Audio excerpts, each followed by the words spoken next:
Good morning students. आज का हमारा टॉपिक है न्यूक्लियस। ठीक है, आज हम न्यूक्लियस के बारे में स्टडी करेंगे। न्यूक्लियस क्या होता है, कहाँ प्रेजेंट होता है और इसका फंक्शन क्या होता है। ठीक है, तो जो न्यूक्लियस होता है ये present in all living cells, जितनी भी लिविंग सेल्स होती है उन सभी में न्यूक्लियस प्रेजेंट होता है। ठीक है, उसके बाद देखो ये जो न्यूक्लियस है इसको firstly discovered by Robert brown in 1831।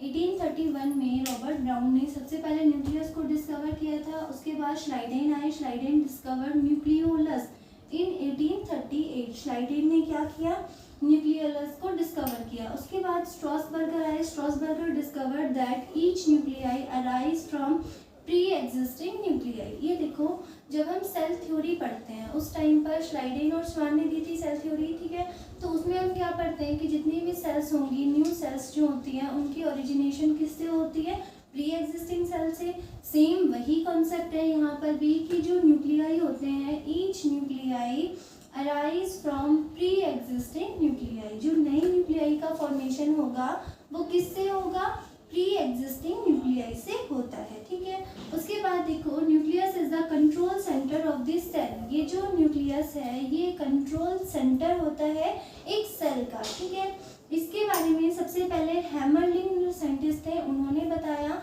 Hammerling ने क्या किया, एसिटाबुलेरिया एल्गी पर एक्सपेरिमेंट किया और इन्होंने कंप्लीट एक्सप्लेनेशन दी कि जो न्यूक्लियस होता है वही सेल का कंट्रोल सेंटर होता है। मीन्स सेल की जितनी भी एक्टिविटीज़ होती है, चाहे वो फिजियोलॉजिकल एक्टिविटीज़ हो, चाहे वो मेटाबॉलिक एक्टिविटीज़ हो, उन सब को रेगुलेट करने में मेन रोल प्ले करता है कौन, न्यूक्लियस। ठीक है, अब उसके बाद में देखो कि ये जो न्यूक्लियस होता है present in all living cells, जितनी भी लिविंग सेल्स होंगी उन सब में न्यूक्लियस प्रेजेंट होगा। न्यूक्लियस की जो स्टडी होती है उसको हम कैरियोलॉजी कहते हैं। ठीक है, न्यूक्लियस की स्टडी को क्या कहेंगे, कैरियोलॉजी। अब देखो ये जो न्यूक्लियस है इसमें लिविंग सेल्स में प्रेजेंट होता है।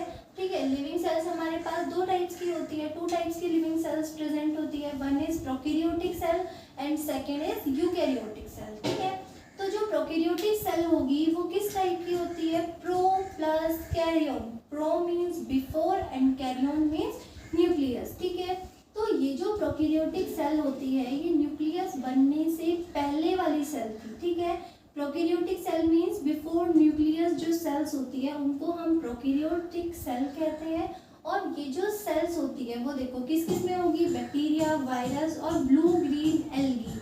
इनकी जो सेल्स होती है वो सभी की सभी कैसी होंगी, प्रोकैरियोटिक सेल होंगी। ठीक है, ये जो प्रोकैरियोटिक सेल होंगी इनमें वेल डिफाइंड न्यूक्लियस और न्यूक्लियर मेम्ब्रेन दोनों एब्सेंट होती है। ठीक है, एक तो को क्या एब्सेंट होगा, वेल डिफाइंड न्यूक्लियस और उसके अलावा न्यूक्लियर मेम्ब्रेन दोनों एब्सेंट होती है।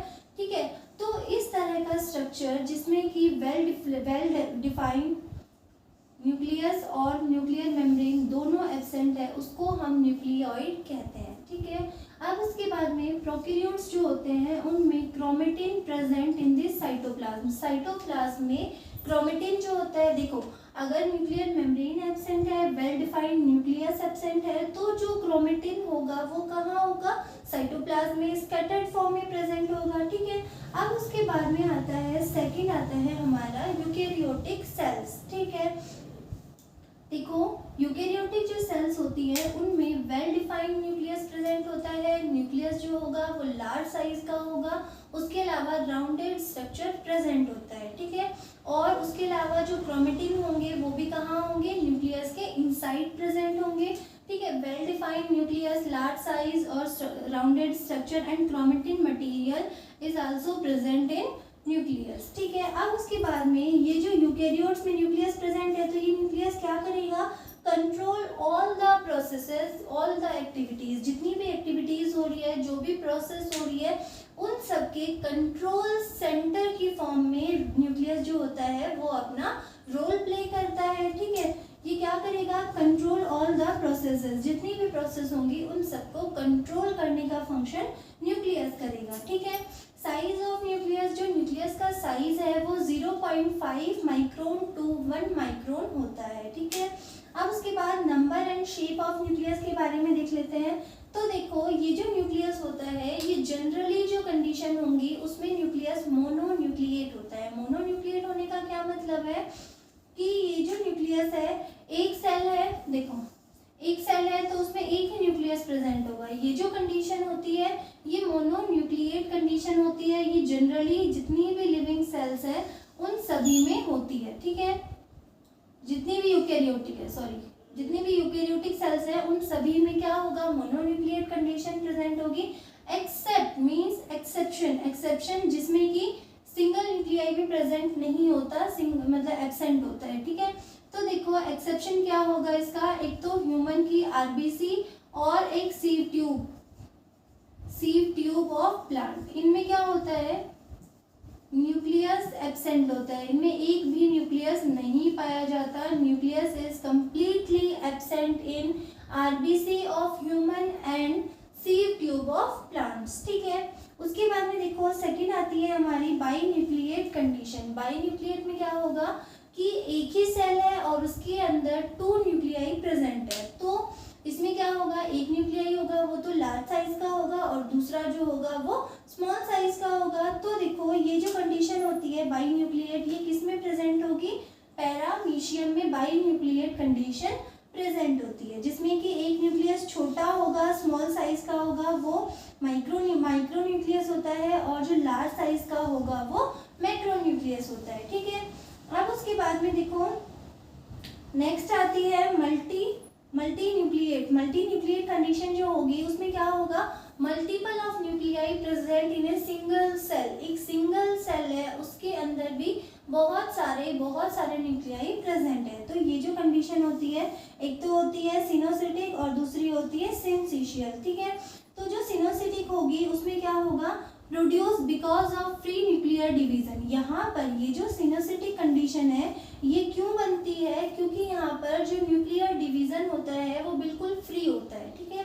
Produce because of free nuclear division, nucleus में क्या होता है, कंटिन्यूअस डिवीजन होता रहता है, जिसके कारण मल्टी न्यूक्लिएट स्टेज का फॉर्मेशन हो जाता है, ठीक है।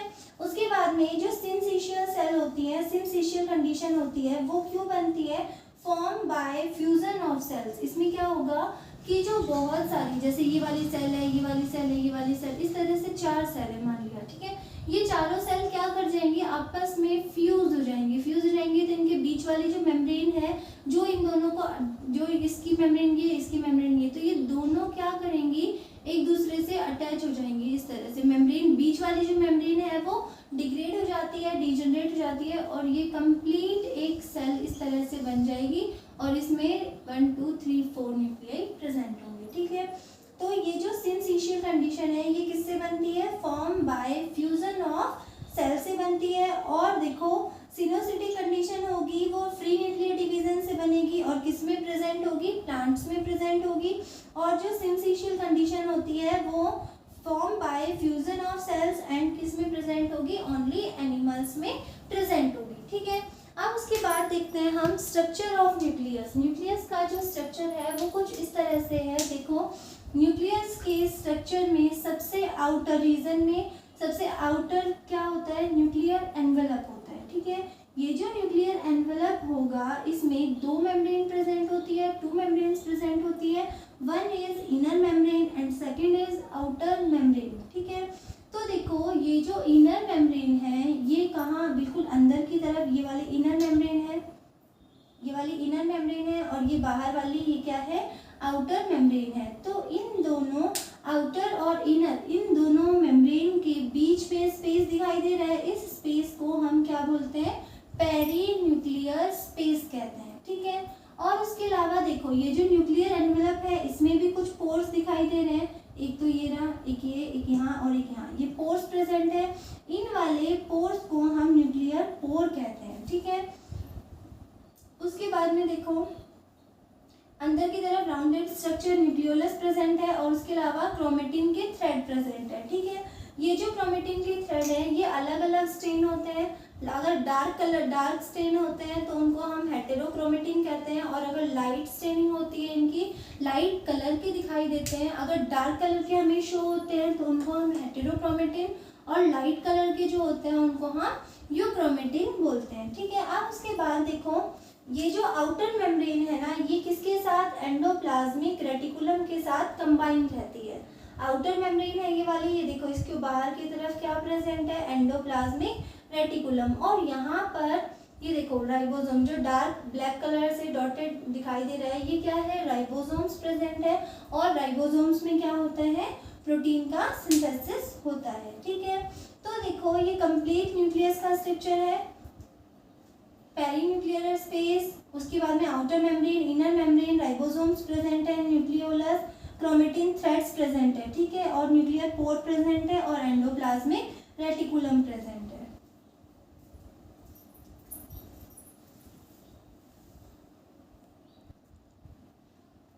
उसके बाद देखो शेप ऑफ न्यूक्लियस। जो न्यूक्लियस की शेप होती है वो किस पर डिपेंड करती है, कि जो शेप होती है वो कंटिन्यूअस चेंज होती रहती है। तो देखो shape of nucleus is depend on internal environment and activity of this cell. मतलब जिस सेल को जिस तरह की एक्टिविटी करनी है उसी के अकॉर्डिंग इनकी शेप जो होती है वो चेंज होती रहती है। ठीक है, उसके अलावा देखो न्यूक्लियस जो होगा वो स्फेरिकल हो सकता है, क्यूबॉइडल हो सकता है, पॉलीहेड्रल हो सकता है। उसके अलावा कुछ स्पेशल टाइप्स की शेप्स प्रेजेंट होती है। देखो सिलेंड्रिकल, प्रिज्मेटिक और फ्यूजिफॉर्म, इस तरह की भी शेप हो सकती है किसकी, न्यूक्लियस की। ठीक है, उसके बाद देखो जो ल्यूकोसाइट्स होती है, मींस जो WBC होती है, उनकी शेप कैसी होती है, बिल्कुल इरेगुलर शेप प्रेजेंट होती है न्यूक्लियस की। ठीक है, shape of nucleus is irregular. आगे देखो शेप ऑफ न्यूक्लियस क्या होगा, शेप किस पर डिपेंड करती है, internal environment and activity of this cell पर डिपेंड करती है शेप। उसके अलावा आगे देखो ये जो पोजीशन है, देखो पोजीशन मींस जो न्यूक्लियस है वो सेल के अंदर, ये वाली एक सेल है। ठीक है, इसके अंदर न्यूक्लियस ऊपर पेरिफेरी की तरफ प्रेजेंट होगा, सेंटर में प्रेजेंट होगा, बेसल में प्रेजेंट होगा। इस तरह से जो न्यूक्लियस है उसकी अलग अलग पोजीशन होती है। तो देखो एम्ब्रियोनिक सेल्स जो होंगी उनमें न्यूक्लियस कहाँ प्रेजेंट होगा, एट द सेंटर प्रेजेंट होता है। फैटी सेल्स होंगी उनमें एट द पेरिफेरी पर प्रेजेंट होगा।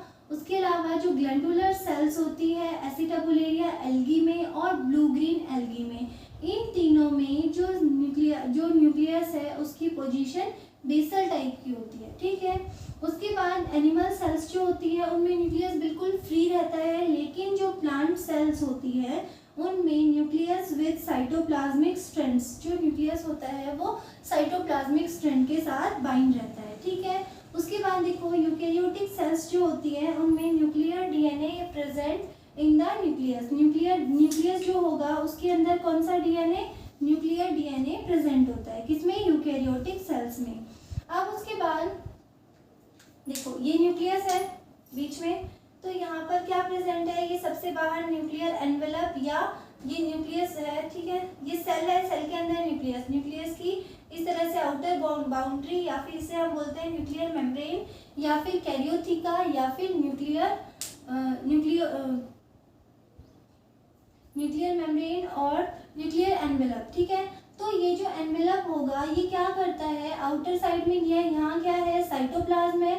इस वाले साइटोप्लाज्म को न्यूक्लियस के अंदर क्या होगा, जेनेटिक मटेरियल होगा।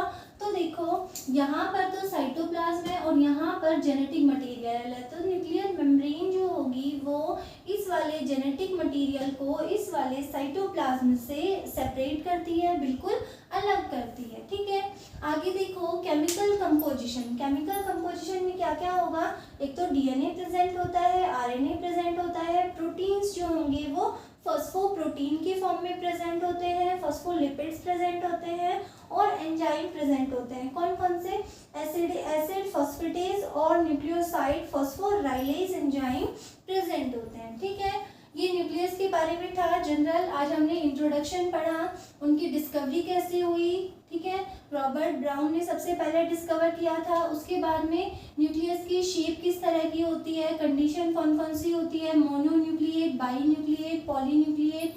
ठीक है, और उसके बाद में आगे हमने क्या पढ़ा, पोजीशन, और उसके बाद में आता है लास्ट में न्यूक्लियस की स्ट्रक्चर। जो न्यूक्लियस का स्ट्रक्चर होगा उसमें देखो 4 कंपोनेंट होते हैं।